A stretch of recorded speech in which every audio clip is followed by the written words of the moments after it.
Ce sont des agriculteurs excédés.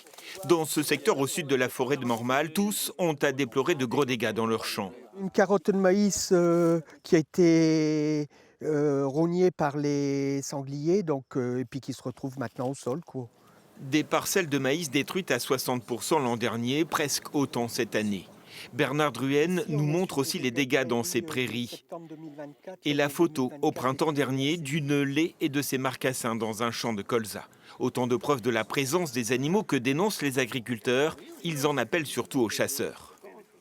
Je demande déjà à la Fédération des chasseurs que dans notre secteur où on a vraiment beaucoup de dégâts, qu'ils nous reposent des clôtures pour l'année prochaine et qu'ils l'entretiennent. C'est à eux à l'entretenir.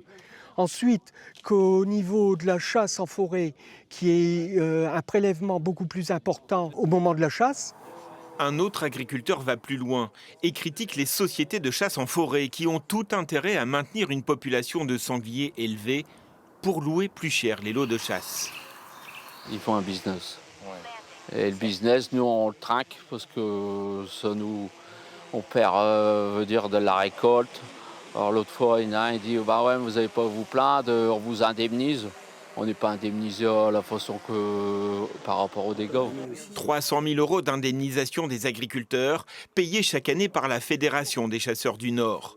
Clôture en limite de forêt, répulsif dans les cultures, elle dépense aussi beaucoup d'argent pour maintenir le sanglier en forêt.